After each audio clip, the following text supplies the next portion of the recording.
Good morning. Welcome to Weaves of Waves, and it's a bright sunshiny day, and the cat chooses now to start doing his scratching. Anyway, yeah, there we go. Okay, he's settled down now.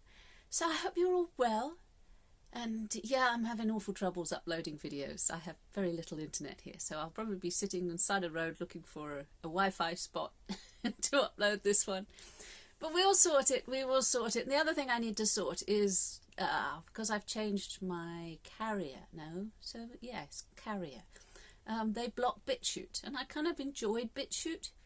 I hate censorship like this. It's kind of like it's my choice, and if you're a parent, you have to sort of show discernment for your children. But if you're an adult, why are they censoring me? I know it's all political, but it annoys me that I can't access BitChute, because I enjoy BitChute. I like watching it, and I like uploading my videos to it. So, yeah, I will get round that somehow. Somehow. Today I want to talk to you about 100 monkeys. Yeah, 100 monkeys. Now, it was an old, like a story or a myth. It may have been a scientific thing, or it may have just become an urban legend. But apparently there was like a group of scientists on an island in the Pacific, and they taught one monkey to wash its fruit before eating it. And that one monkey went back to its tribe, and it taught everybody on the every monkey on the island to wash its fruit. And they found that it spread really fast. Suddenly every monkey was washing its fruit before it ate it. But it not only spread from that island, but all the monkeys on all the other islands suddenly did the same. And they've done human experiments with this, and it's like critical mass theory. And I kind of like this idea, and yet it's blown up against us in quite a lot of ways. If you get 100 monkeys, or the equivalent of human population. Now, my maths is appalling, so I'm not even going to try. But if you get a certain percentage of the population, not just washing their fruit, but thinking in a certain manner, feeling in a certain manner, acting as if it's true, and knowing that it is true, then the rest of the population picks up this idea. And it's kind of, the old word for a meme was an infectious idea. And this, again, is quite an appropriate thing. I have been listening to one of the old audiobooks of the Celestine Prophecies by James Redfield. Now, it's an old hippie book. Okay, it's a story, but it's in the story. The first insight was, first of all, coincidences, and infectious ideas, and how critical mass we are. They wrote this back in the sort of the 80s, I think, and the critical mass was meant to have brought us all into sort of nirvana and paradise on earth. Yeah, we're looking at the opposite here. We're looking at police totalitarian censorship state. So, okay, that's a path that we didn't go down, but the actual theory still holds water, because if you have a group of people that can infect a whole bunch of other things. Now, there is a lot of negative groups out there that have actually done this. I've seen it work negatively. What I would like to do is work it positively. I'm not sure it can be engineered. It's one of those things that just happens. You just put it out there. And me putting out these videos is, if you like, planting seeds. I hope to make the world a better place, make people sort of less fearful and less scared. That's... I don't have any answers. I just hope that connection is made, and yeah, we can sort of get 100 monkeys together. Because I think that the totalitarian police state nonsense has got to stop. I think we can backpedal from it. I know I don't sound that hopeful. Power corrupts, and absolute power corrupts, and we've given a lot of people absolute power, and we're watching them corrupt it. No dictator has ever given back power. It has to be taken away from him or her. And, the Roman emperors were, despot after despot after despot. It's kind of proof of this. So anybody expecting their government to give back power after they've taken it is crazy. I can't see that happening. So it's either got to get really bad before it gets better. Ugh, can we avoid that? Can we, I don't know, it's my hippie training could have all come together in love, light and happiness. I was watching some of the riots in Northern Ireland on the videos this morning. There's a double-decker bus on fire, and it's kind of like, really? But governments have taken too much power. They've taken it and they're not giving it back. We're still in lockdown. I saw a lovely picture today also of Unvaccinated Lives Matter. Ooh. Yeah, I know, cutting edge, and it cuts a bit, but people's lives matter, whatever.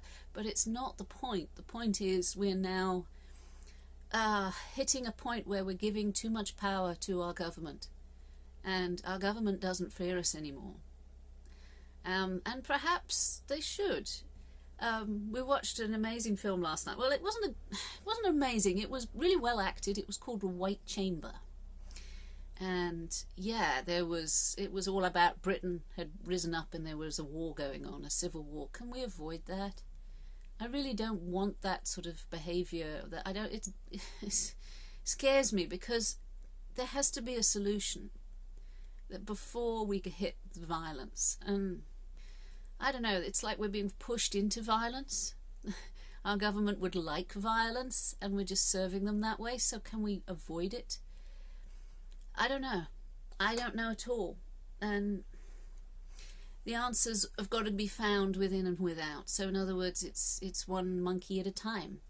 So can we get enough people? And I think so, because I'm on Telegram groups and there's thousands of people signing up to these Telegram groups. There's Join a Vision, there's Voice of Command. There's all kinds of groups. If you need to send me a thing saying you want all the groups. There's people that are out there linking people up, and these are our hunger monkeys. We need people who are willing to stand up and say no. And we stand together and we do it peacefully. I love the bit where you just put your shoes. You probably lose a few shoes. You put your shoes all in the area and just sort of, that's our protest. Or you stand quietly. I think those are the best ones, because they want violence and I don't want to give them that. So, yeah, setting buses on fire? Nah, we're going to need the bus later. Let's look a long term. We're going to need resources. We always do, and violence just destroys it for everybody. I was in South Africa for many years, and they were burning down their own schools in the townships. And I always thought that was one of the worst things ever, because you're going to need those later. I never understood the politics that was going on there. It was just destructive. And it was a mindset that I just didn't understand. But maybe that's the violent mindset. But yeah, let's find 100 monkeys, get together. So it's actually reaching out, and I'm very bad at this. I like my own company too much, and I'm an individual. But I've tried to join up, and I will try and do my connections and try and do links, because it's scary to me, because you are risking rejection, you're risking sort of violence yourself. But I am unvaccinated. I will not take the vaccine. I cannot take the vaccine.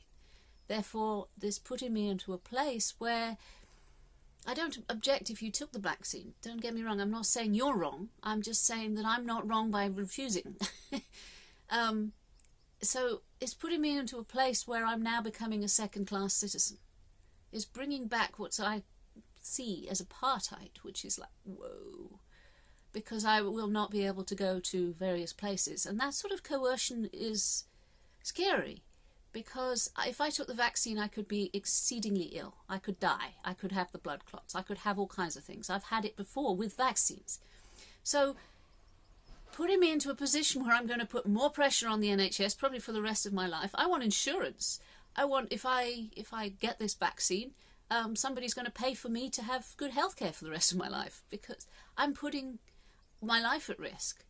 So I have to say no. I have to say no, that would be stupid. But they're pushing from every angle you can think of. You will never do this. You won't even go into shops. You can't go into closed shops. You can't go to pubs. You can't go to cinemas. Okay, fine. Can I have some tax back? Because obviously I'm not getting the full use of society. So they're going to turn me into a lower class citizen just because I am unfortunate enough to have a immune system that would not take your vaccine. Whoa, whoa, whoa, whoa, whoa. I accept the fact that I probably will never travel again. Okay, I've travelled a lot and I'm upset about it, but all right, fine, if you're going to be that way. But making my life very limited just because of my health I am strong, I am healthy, I haven't had a sick day in years. I haven't seen a doctor in years. I don't see why I should be pushed into a position where I'm forced to make decisions like this. I cannot have the vaccine and remain healthy. Okay, so you want me to be sick? I'm confused. So 100 monkeys. Let's get people together and let's stop this. Let's see if we can backpedal it. I've not got great high hopes, but 100 monkeys is a good place to start. The more people we can get conscious and awake and aware that vaccine passports are going to hurt people. So am I going to send people shopping for me? Am I going to stay in my house all the time? Because I'm the one who's healthy. I'm the one who's strong and healthy and, I have been going out for work right the way through lockdown. Because nobody's going to feed me.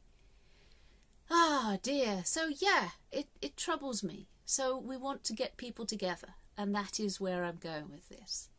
So, I am one monkey. Anybody out there wants to be another monkey, look me up on Telegram, Silvanus. So it's Silvanus with no R. So that's Silvanus Weaves, or Weaves of Waves. I'm all on that. So look me up and we will link together. And then we will link more of us together. And we will just say very peacefully, very calmly, no, I don't want violence. I don't want this to change, my life to be so limited. Just no.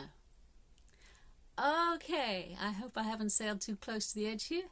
I don't know where the edge is. It's very disconcerting. I meant to know. I don't watch mainstream media, so I don't know what they're spouting. I love you lots, and please take care of yourselves and each other.